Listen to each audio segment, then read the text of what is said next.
It's Ivy Slater, and you're listening to Her Success Story podcast, a show where gutsy businesswomen share their success journey.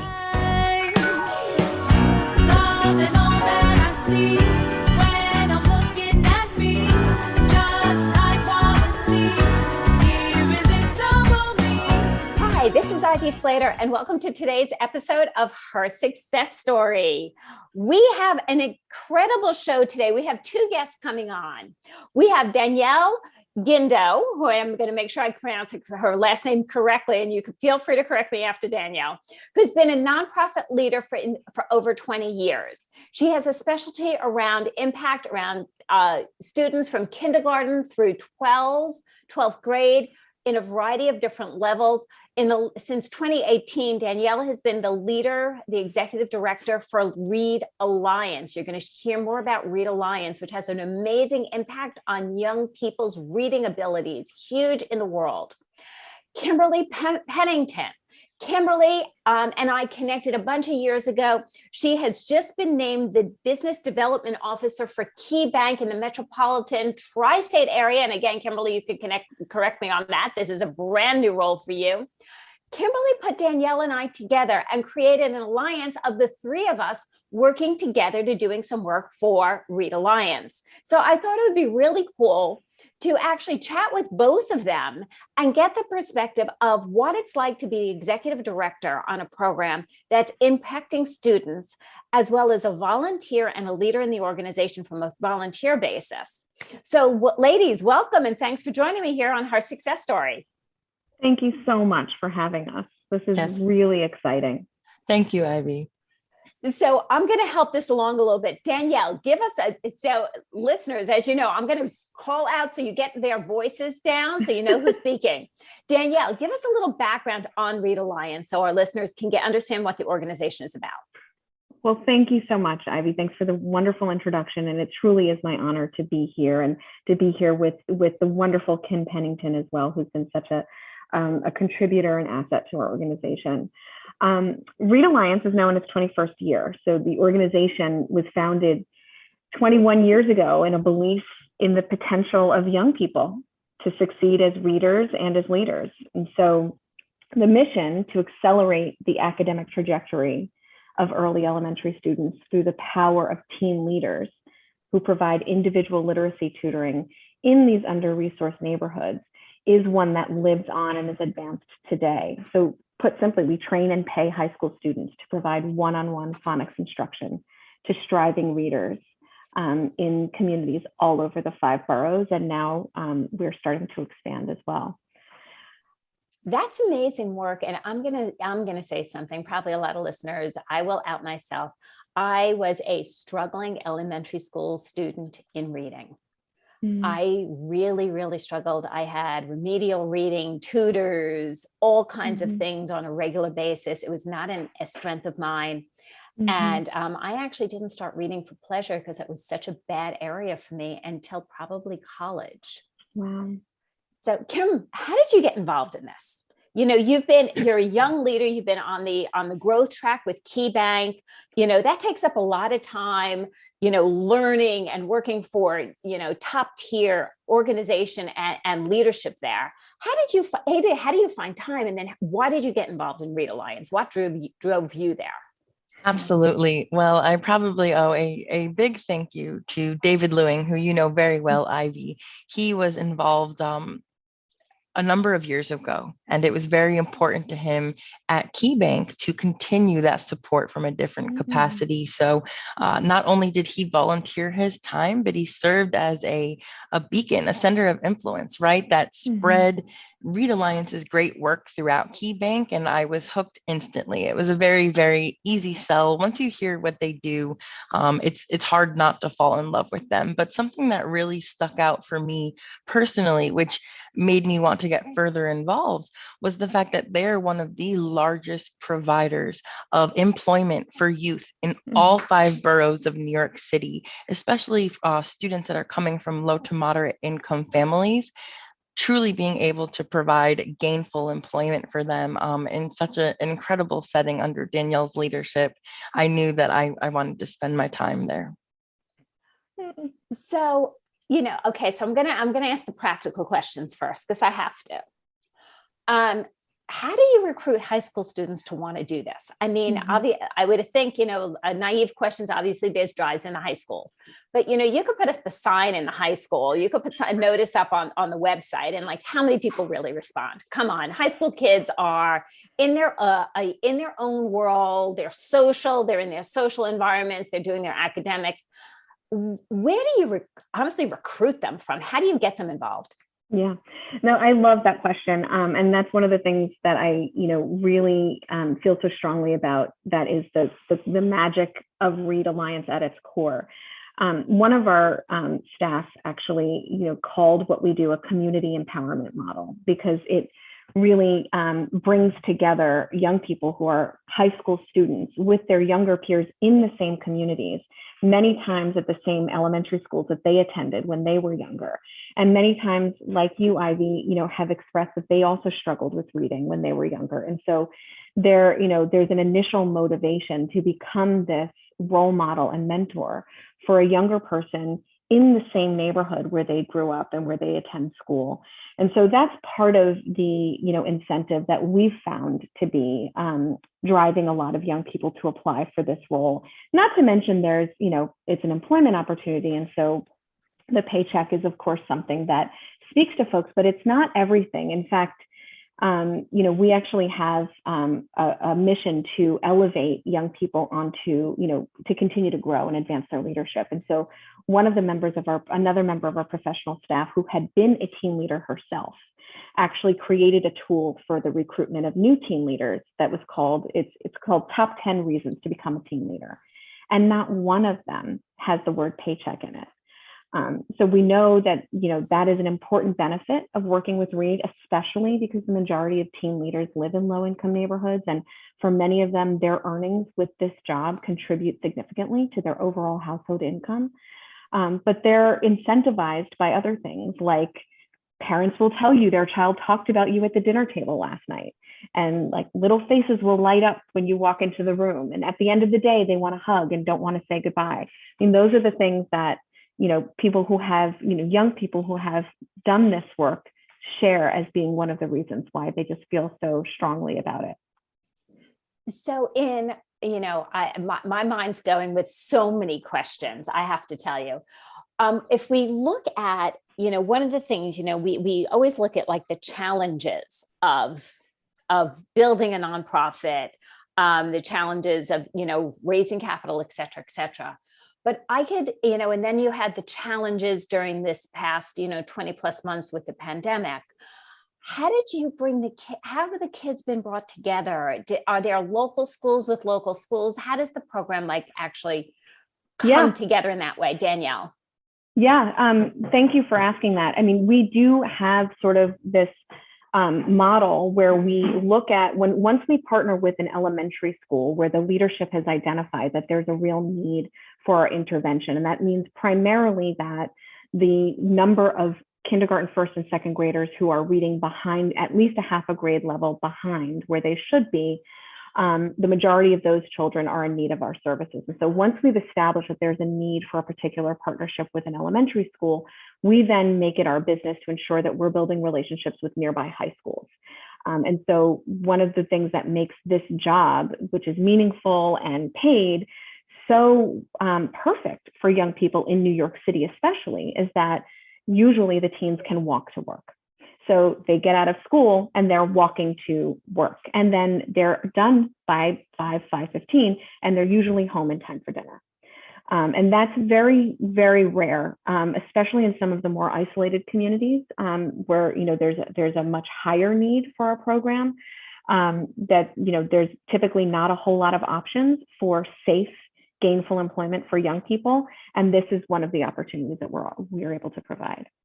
So it sounds like such an amazing win-win. So the elementary school kids are, see this great, cool high school student that's actually spending the time to sit and be with them. And so all of a sudden reading becomes attractive. Yeah.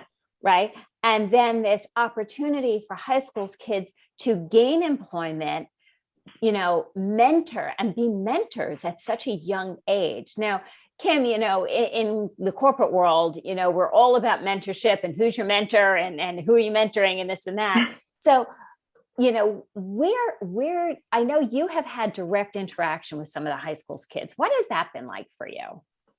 Yes.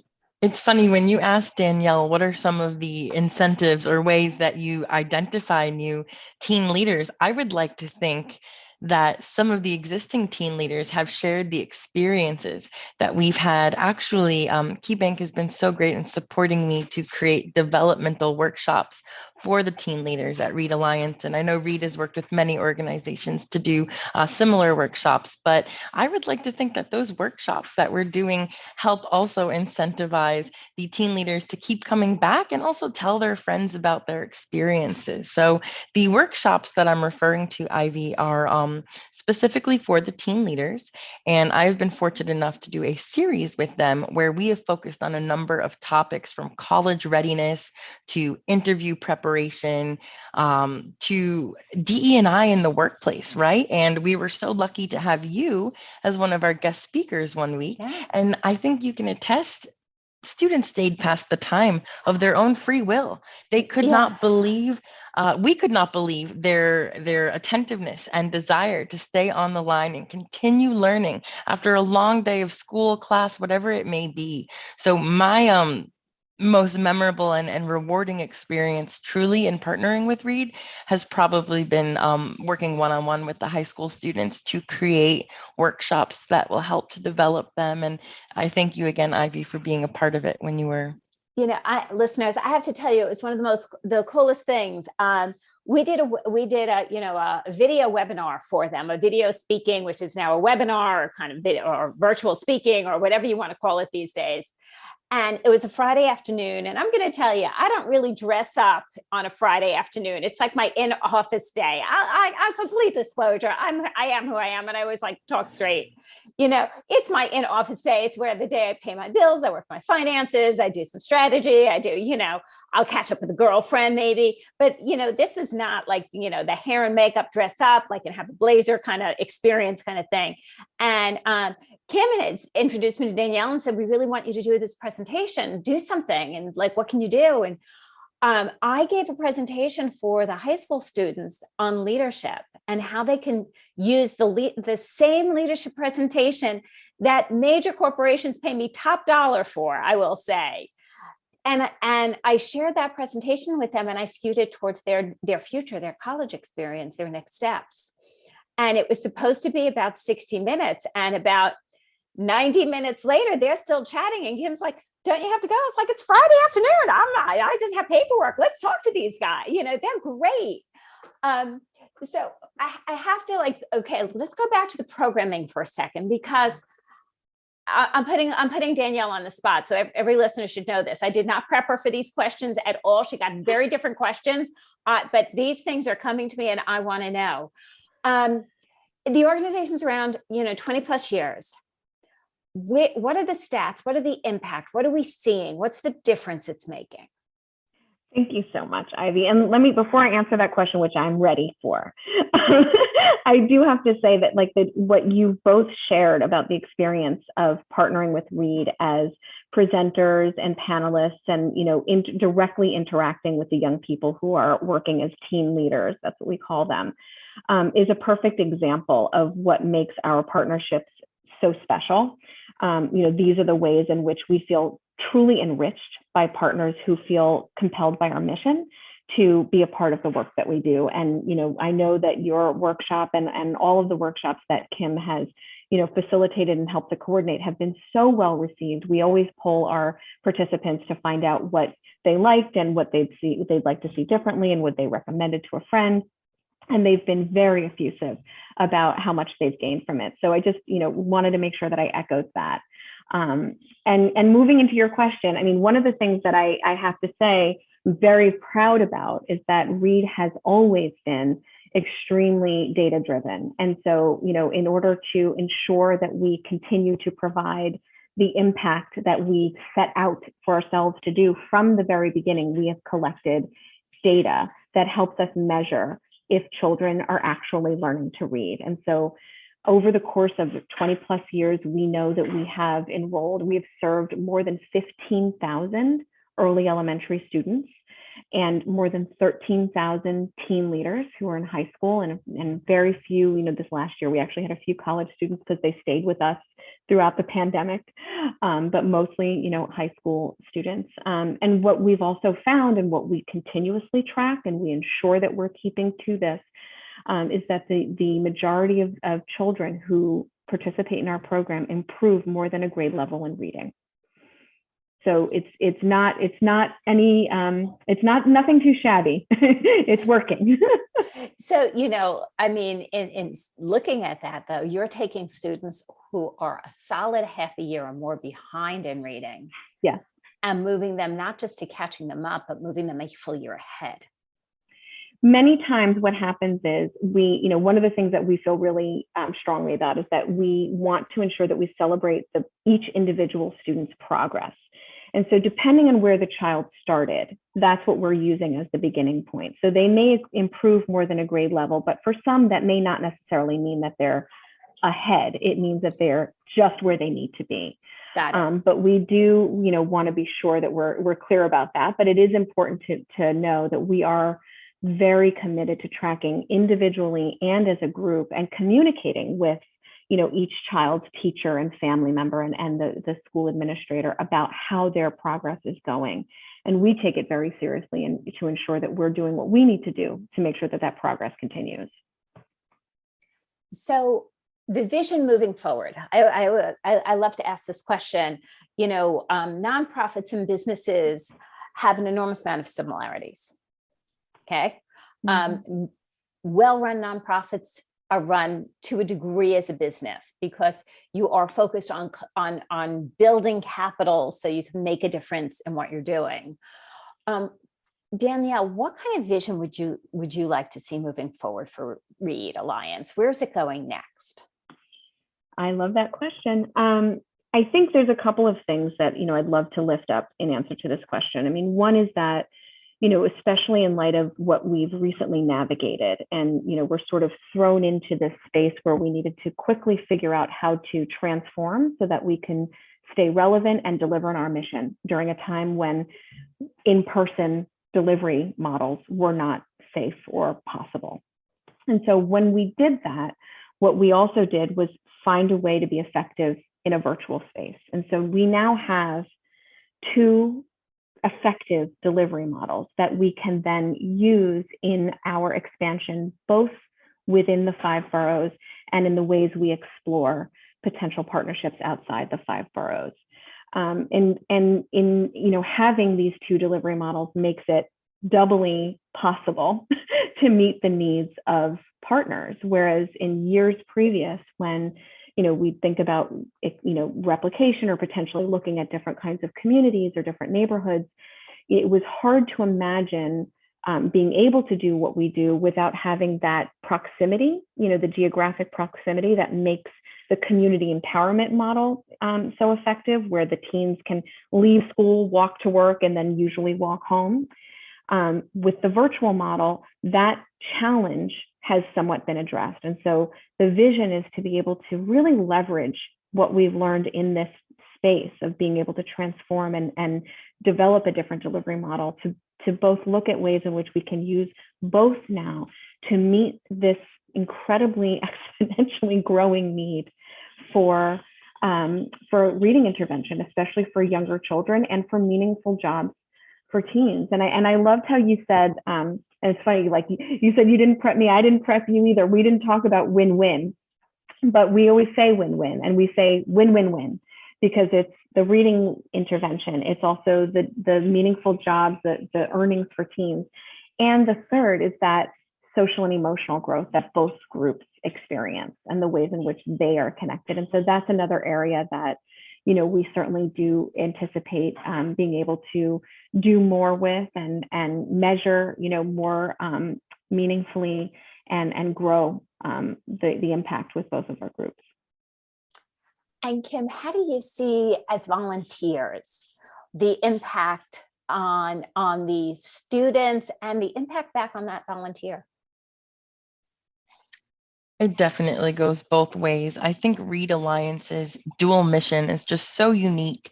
So volunteers can help in a number of capacities, whether it's directly with the teen leaders or it's helping with the elementary age students and working with Danielle and her team there.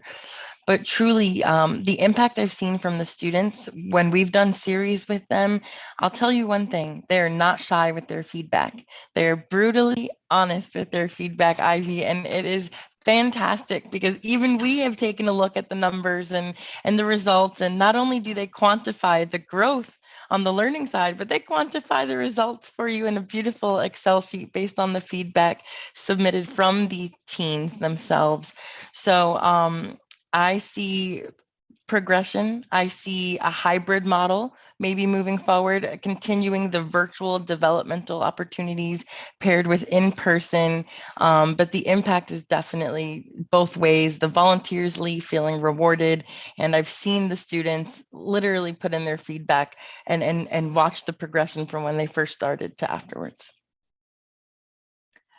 So, I will say one of the interesting, what has always driven me, I'm going to rephrase this one, what has always driven me to do this nonprofit series since the onset of Her Success Story. And listeners, if you go back, you could find the nonprofit series from the very first year of 2018 when we started Her Success Story with amazing leaders, is that this is the time of year that is about giving and receiving. When we're always thinking about, buying gifts and getting gifts, and did you write your list and all of that. And I also like to think about of how else we can give. And giving is part financial, but very, very much more impactful, or as impactful, is when we show up and we give of ourselves. So love to, Danielle, can you share with our listeners how they can know more about Read Alliance, follow the mission, if they're interested in getting involved, some of the things they can do? Happy to. So we talked a little bit about, with both of your testimony, essentially, how powerful it can be to give of yourself. I love the way you phrased that. Naturally, we're always looking for partners that provide resources, but it's doubly impactful when there is a giving of the self, especially when there's a mission alignment and a real commitment to, the work that Read Alliance is doing, and a connection, to the communities and a respect for the communities that we live and work in, for, the children and the teens and the teachers and the schools. So it means a tremendous amount when folks like you, Kim and Ivy, and Kim, your colleagues, and some of the other, partners that we've got that come with ideas about ways in which they can help elevate the leadership and the experience of these young people who are working with us, and the giving of self and time and ideas and thought partnership in being able to, provide the wisdom of your experience and be open and candid and, available to answer questions and talk with them and build their social capital. I mean, those are ways in which, we've really found these partnerships to be truly so inspiring and meaningful for our young people. And so we do have, a very well-structured corporate partnership model that Kim is a part of, Kim and KeyBank are a part of, that connects both the contribution of funds and resources with meaningful engagement of the people and the individuals and the humanity, that's behind the logos and the big names. And the ways in which we do it are very much, like what you just described, having real conversations with young people about things that help develop their leadership and trajectory beyond high school.